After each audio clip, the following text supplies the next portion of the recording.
The Todd Shapiro Show. Time to hit the button! On Canada Talks, SiriusXM 167. New show, new channel. Blau's in another studio. New show, new channel. Yeah, dude. This is crazy. It's pretty crazy. You guys. How are you, man? I'm good. How are you doing? How are your holidays? It's funny. My holidays went on for a very long time that I was considering just retiring. There's nothing nicer. I thought you wanted to be my assistant in 2019. Well, Lance travels a lot and has got a cool gig. So, and he lives in Southern California, Sean. So I'm like, that's beautiful. That would be a great. I would love to be an assistant of a guy like that. I bet he has incredible luggage as well. I'm a minimalist when it comes to luggage. It's funny you mention this. You could make your own luggage, some kind of cases for get someone to custom make them. And keep them fresh. Your freshest Can you throw your Boveda ink packs in suitcases to keep everything fresh? You actually can. I'm sure there's some cartels that did that at some point. Of course. From the South. But we'll leave it at that. I've heard a few stories. That's actually very funny. I never thought about the product that you have that you could be selling to some very sketchy characters at some point that you don't want to know that they're keeping a big supply fresh.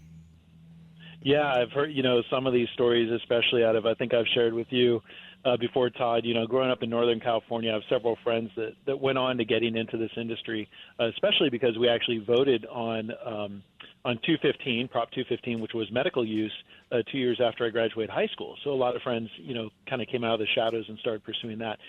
But several of them told me stories of, kind of a slang term, but when mules would come and pick up product to take wherever, we'll just leave it at that, and that they actually would come with Boveda even back then when it first came out for cigars.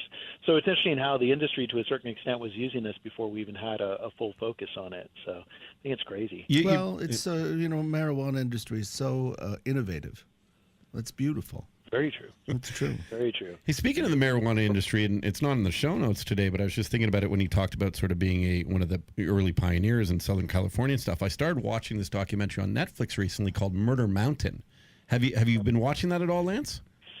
Yeah, so I've watched. so funny story. So I've watched the whole series, and now that's a little ways. That's about 2-3 hours north of where I grew up. But the only reason I laugh a little bit is I'd heard about it. I didn't have time to watch it. Like you, I'm go. I didn't, I'd plan on taking a few weeks off the end of the year, and I'd get caught up on it. So we had this big event. You remember I mentioned the Emerald Cup. It takes place every year up in Northern California. It's I'd say one of the most coveted cups as far as cannabis competitions in the U.S., and it's based in Santa Rosa, which we consider pretty much the gateway to the Emerald Triangle, which is where a majority of flower is grown in most of the U.S., actually. And so one of the guys that I was hanging out with, he's a friend, Johnny Ray. He has a grow operation up there called Ray's, which is about 19 miles north of Garberville. And so I take him, my rep who's out of Berlin, and then a few of our distributor partners from Denmark. And I said, do you guys want to see a real grow operation? This is back in the hills. It's going to take us a ways. It's, all in all, it's like 100-plus miles. So we go up there, and sure enough, no one made it out alive. What is it? The hills have eyes? Is that what the movie? It was very similar. You get off the beaten path that is Highway 101, which is kind of a main thoroughfare, up the coast or up California. And we're going back into them, and it's only 19 miles north of Garberville, right, which is southern Humboldt County. Wow. But it takes about an hour, 15 minutes to get 19. I might as well be in traffic in L.A. That's how long it takes to get this 19 miles. So we get back in there, and I'm like, what's up with those burnout cars coming in down through to your place? And he's like, oh, that's Murder Mountain. You haven't watched that yet? And I'm like, no. He's like, oh, yeah, there's like multi-generational meth heads up there. I'm like, we just drove through where they filmed this series. Like, oh, you have to watch it. So I came back and watched it, and I was like, wow, I was up there. Like, I was in the middle of where they filmed this, man. And you see it. Like, you saw the whole story. I'm only 3 episodes in. I just started, to be honest, Lance, sorry to interrupt. If I had only seen one episode in, I would never go in that area. Did it make you think that you wouldn't have gone in the first place? I don't think I would have. I don't think I would have either. Yeah, it's one thing. Don't get me wrong. Again, Garberville and Eureka and, a lot, Fortuna, all those towns are up and down the 101 corridor. But you start going off back into the back hills in the woods, and it really is, you'll hear the term several times throughout the series, Todd. But it's very much an outlaw state. I Yes. mean, it's these individuals who just take it into their own hands and deal with It's things like that they see Copperhead fit. Road. It's Copperhead Road by Steve Earle. I know the tune. You know Yeah. the tune. It's I all know. about just starting a grow up. Being I didn't realize that. And he's, instead of making moonshine, he's growing weed, isn't it? Well, and the documentary, at least the point where I'm at, is really interesting because they were known as sort of peaceful outlaws. They originally hippies who went over there, hippies who just wanted to create their own community, and they started selling illegal marijuana, and they were getting all this money, and they created their own government, so to speak, within Humboldt County there. And they and what was interesting about it was almost, I'm at this point anyway, so I'm not quite in the story, but it appears as if the legalization process is the thing that in fact has hurt them the most, and which has caused all these problems, because now all these profiteers are coming in, and now Hell's Angels and Russians and all these different people are coming in, and they're taking it away from what it used to be, just this kind of peaceful place, to now a very sketchy place. Is that am I sort of telling the story right, Lance, from where I'm at? Yeah, no, I'd say you're fairly spot on. It really did. It started this movement in the late 60s, early 70s, and it wasn't just the hippies that existed. There's actually a number of individuals that were ex-Vietnam vets, and after the trauma that they went through in Vietnam, they just wanted to disconnect That's right. from society. So them, along with the hippies, moved up there. And exactly to your point, Todd, there really wasn't an infrastructure. I mean, even the Bay Area as we know it, that is San Francisco, was still developing in the 60s and 70s. So never mind 2, 3, 4 hours up the coast and up in further into Northern California. So to your point, and they started out with a lot of the lower quality, product, and then started importing seeds from overseas, from some of the land-raised strains, as we call them. And so this whole evolution, but it was these hippies that this was just another crop. I mean, they're just out there growing crops to live off the grid, so to speak. And to your point, they contributed a lot back to the government, to the local, recreational centers and schools and all this. But I think there's one point in the story where an individual says, somewhere along the way, we started seeing people with hats on backwards, and that's when we knew the climate changed. And it was really post DARE program launch, when they still really started trying to eradicate cannabis, and took it as criminal number one as far as product out there on the streets, and really started going after it. But to your point, that's exactly what my friend up there said. He's like, there's a Bulgarian mafia run area up here. There's the Russian mob. There's always been the Hells Angels for decades. I mean, there's all kinds, and it's really tough.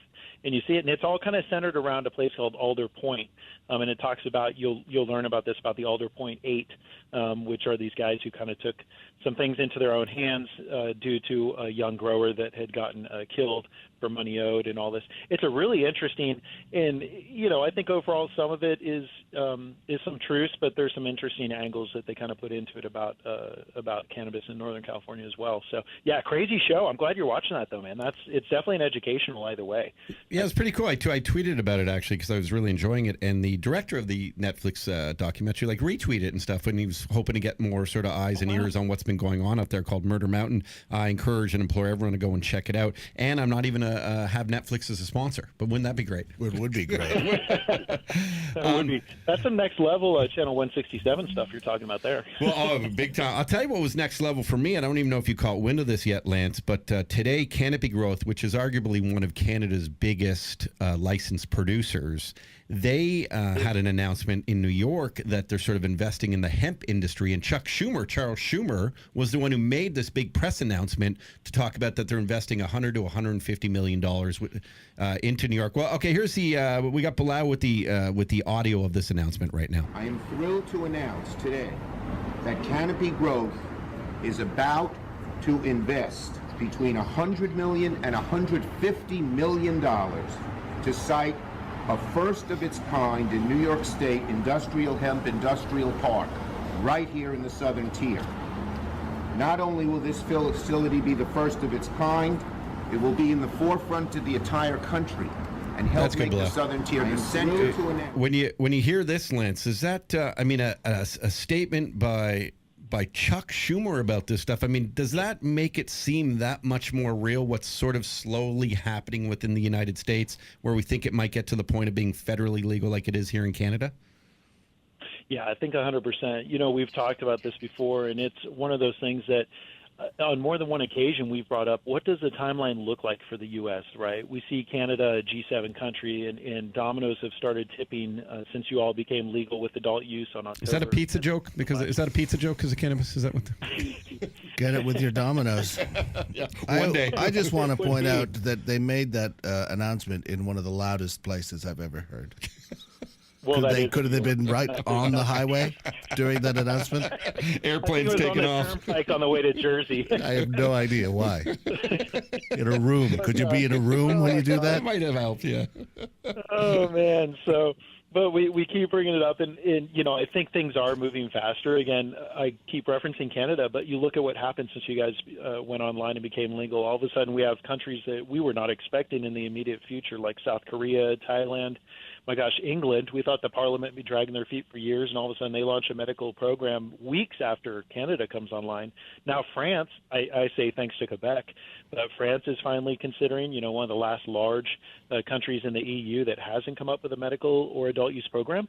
So things are changing, and I think the hemp bill was a big factor too. I don't know if we discussed that briefly before, Todd, but with the hemp bill, which is more so focused towards, of course, the industrial and textile side of hemp production. But with that passing, the farm bill technically, but it was all about hemp as far as we're concerned, on how it made impact on our industry. But that's a factor. And then more recently, I don't know if you all saw in the news, but there's a new bill to legalize marijuana, and they titled it HR 420. So that's something that was introduced into Congress out of Oregon. Why would they go 420? I mean, I feel like you don't take it as serious when they do that kind of stuff. I kind of agree, and we've discussed this. That whole thing started with the Waldos up in Marin County, where I grew up the first, several years of my life. And it is kind of unfortunate because, I love the history, the story, where it stems from. But to your point, I think it's a little tongue-in-cheek. It's almost like I don't like using the term marijuana, but when I say cannabis, a lot of people are like, what? What? Well, that's one of the things that an article I was reading is they were hoping that people stop using words like weed or marijuana and actually just call it cannabis because that all helps to end the stigma side of things.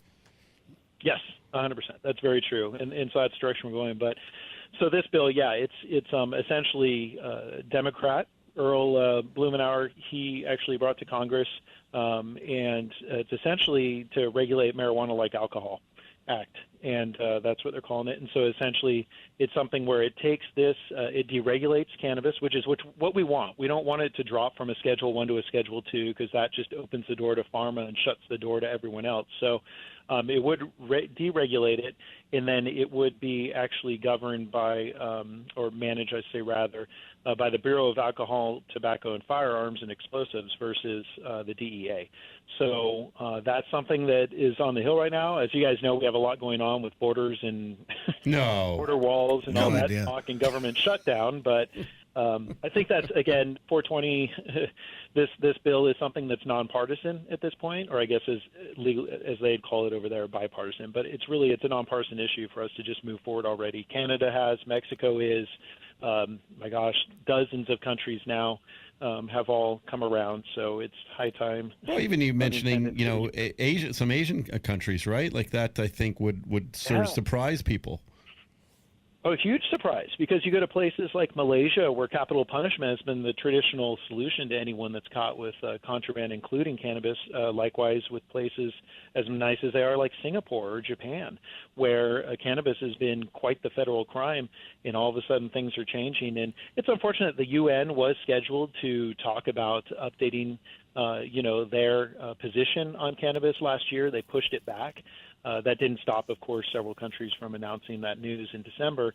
But still, it's something that it's just time. I mean, the plant really, at the end of the day, it's just that. It's a plant. It helps so many people. And there's so many individuals that consume it around the world already. You look at the stats from a United Nations World Drug Report from 2017, and there's 182 million people approximately in the world that consume cannabis. That's double the population of the country of Mexico.